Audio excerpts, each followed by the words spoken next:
Hello, everyone, and welcome to Inside Industrial, commercial property executives podcast covering the forces shaping logistics and industrial real estate. Join me and industry experts as we examine demand drivers, supply chain dynamics, leasing, development, and capital across assets from last mile to cold storage. Kansas City's industrial market continues to see steady development activity, with a significant share of new deliveries translating directly into occupancy. I'm Diana, Associate Editor at Commercial Property Executive. Today I'm joined by Kevin Wilkerson, Senior Managing Director at JLL, and Phil Algrim, Managing Director at JLL. We discuss how build-to-suit projects are shaping absorption, how infrastructure and power availability factor into site selection, the role of capital discipline in limiting speculative starts, and what could influence the next phase of Kansas City's industrial expansion. Hi, Phil. Hi, Kevin. I want to say thank you for accepting our invitation and for being on the third episode of Inside Industrial. Thank you for having us. Happy to join you. Morning. Great. So I want to start by asking, a meaningful portion of new deliveries has translated directly into occupancy rather than just sitting vacant. What is supporting that absorption in Kansas City right now? Well, several of those have actually been build-to-suits. We've had numerous build-to-suits that have occurred over the last 12 to 18 months. To name a few of those, ACE delivered a 1.1 million square foot building up by the airport, along with Amazon, 630,000 square feet. Down south in Cass County, Church and Dwight had a 556,000 square foot build-to-suit. And out south in Johnson County, Blue Buffalo had a 763,000 square foot build-to-suit. McKesson did two last year, one for 283,000 feet on the Kansas side of the state line, and then another on the Missouri side of the state line for 307,000 square feet. And then lastly, Pembo Bakeries had a 266,000 square foot build-to-suit. Those are really large deliveries. So many of these larger recent projects were effectively committed at completion. Does that reflect deeper tenant conviction or tighter development underwriting? There have been limited number of developers around the Kansas City area that have been active over the last 12 to 18 months, so it's been much more disciplined. To name a few, Van Trust has been active in Scannell in our market over the last 24 months, building on a speculative basis, and they've been rewarded for those efforts. They picked good prime locations that are very labor rich, and they built very functional buildings on a speculative basis that have been well received by the marketplace. If you look at the composition of what's being delivered, you did mention several projects, bulk distribution near the airport, large facilities in Raymore, other healthcare logistics in Wyandotte. Does that mix tell you anything about how the industrial base is evolving? I would just say it's evenly spread across all four corners of our market. And that partly is driven by labor. So, we've seen speculative and build-to-suit development across the entire metro and hitting those pockets of labor where they can. And a lot of those build-to-suits went to the build-to-suit route because we just have had a kind of a pullback in speculative product where they historically could have gone into a spec building, but went into a build-to-suit that maybe had specific column dimensions or clear height or different power requirements, refrigeration, those different specs that go into a building. Thank you. So despite some strong delivery volumes, forward starts appear to be a bit more measured. What is currently limiting additional construction? Is it capital discipline, site readiness, or lease-up uncertainty?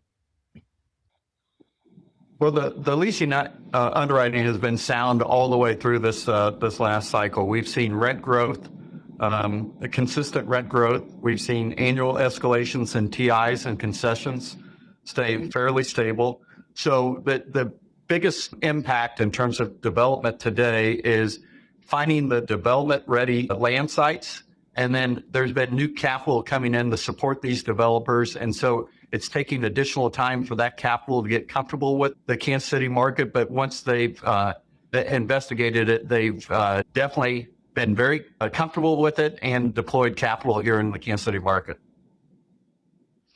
And then I would add to that, the pricing, from a pricing standpoint, you have to locate a site with good interstate connectivity, but with data center demand in our market, a lot of the land sites that historically would have gone to spec development or build to suit for industrial have gone to data center sites that are paying $7 a foot and up, which doesn't translate into kind of numbers that a spec developer can pencil.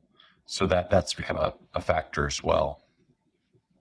You would say that infrastructure has been pretty critical in enabling the cycle of development, particularly around the airport or other major intermodal corridors.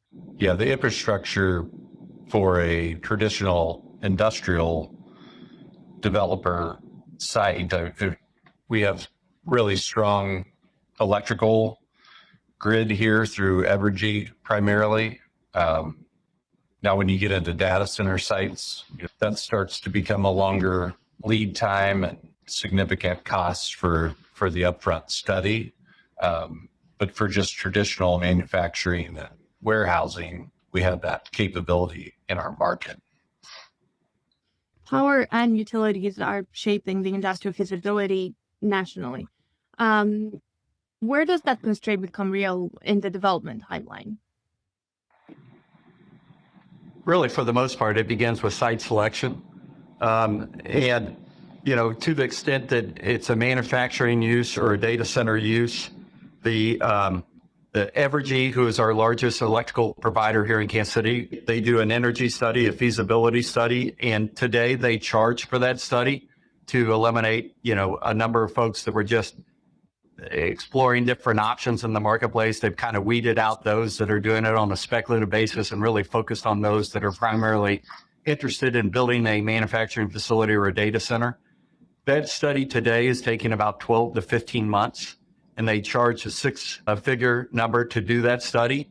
So it's certainly occurring early on in the process with the site selection, and rather than just going down through the standard due diligence period. Thank you. So when underwriting a new project today, which assumption carries the most sensitivity in the market? Is it rent trajectory, construction cost ability, or exit cap expectations? Well, we've seen exit caps, really it's all three dynamics, but exit caps we've started to see, they were creeping up 12 plus months ago up to around a 7 cap, and now we've seen several transactions that we've worked on getting close to a 6 cap. So as that number trends down, more developers can make the numbers work on spec or build to suits and be competitive. From a pricing standpoint, our overall market is pretty stable from a construction cost standpoint. Significant number of non-union contractors that are very competitive. So we've seen the construction pricing stay pretty flat, if not come down a little bit. And then rents, now we're seeing lease comps, actual deals consummated at rents that support spec development. And those rents are continuing to trend up. We've seen a little bit of a downtick in annual rent bumps, but they're still above 3%.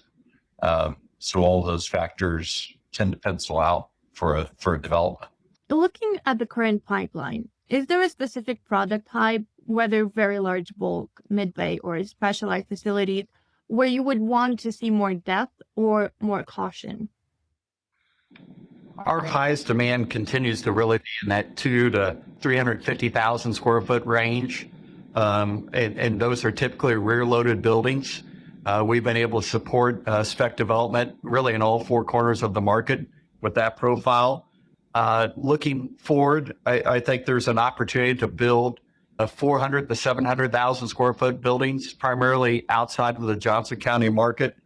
And our market has also typically been able to command at least 1 to 2 1 million square foot spec buildings annually.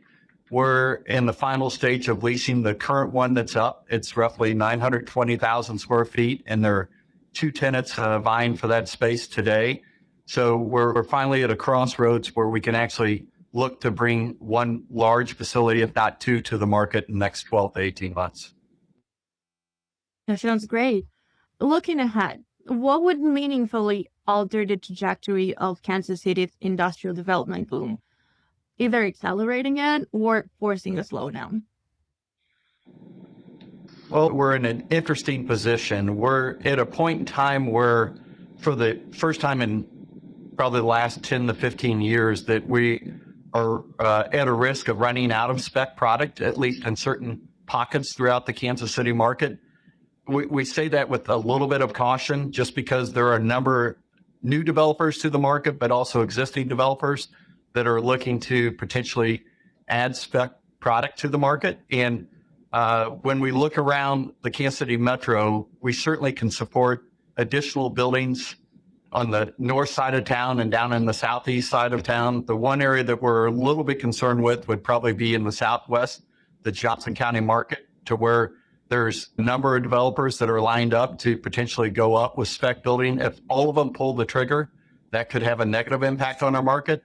But beyond that, Kansas City's done a great job of staying very disciplined over the last 5 years plus, to where we have not been faced with an overbuilding situation, other than the very large million square foot buildings that occurred a couple of years ago. But that has finally worked its way through the system, and we're back to being very balanced.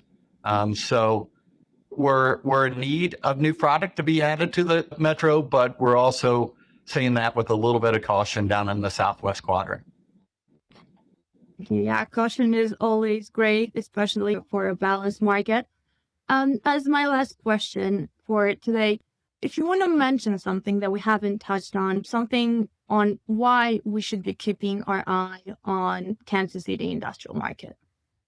I think we both could add something to that. I would say Kansas City has really enjoyed a very diverse demand. We've certainly seen our share of data center additions and data center related uses, those that are supporting the data center development, whether it be through backup generators or electrical supplies. We've seen quite a bit of quite a bit of absorption related to that. We also have had the benefit of having Ford and GM located here in Kansas City. The Ford makes the F-150 and the Ford Transit van. So we've seen a lot of suppliers and retrofitters that have planted their homes here in Kansas City. We've seen good medical growth. We've seen 3PL growth. We just seem to be very well diversified with a strong pipeline that continues to warrant a spec development in our market. Yeah, and I would just add, Kansas City, we're in the center of the United States. We have great highway connectivity. We have all the major class one railroads coming through Kansas City with intermodal facilities. And then being in the center of the U.S., we can hit over 80% of the population on the outbound side within 2 to 3 days of ground delivery. When we compete for regional requirements, we typically are in that mix, and with Kansas and Missouri being right on the state line, incentive packages from the states have been really competitive. And if we continue to see that in the future and win more regional requirements based on those factors. Thank you. These were some great insights. I'm really sure that we could meet somewhere in the future and talk about Kansas City's industrial market even more. I'm sure there's going to be a lot of updates. I just want to say thank you for being here today, again, for accepting our invitation. And maybe in another episode, we could touch other subjects as well. Thank you so much. Thank you. Stay tuned for the next episode and feel free to rate this one if you've enjoyed it. For more commercial news, trend stories, and podcast episodes, visit cpexecutive.com. Moreover, don't hesitate to join CPE Executive Council. Every month, we discuss the latest trends and topics with leading experts in the field, and your input could be extremely helpful. To join, please send an email to jessica.fiur@cpe-mhn.com. Have a great day.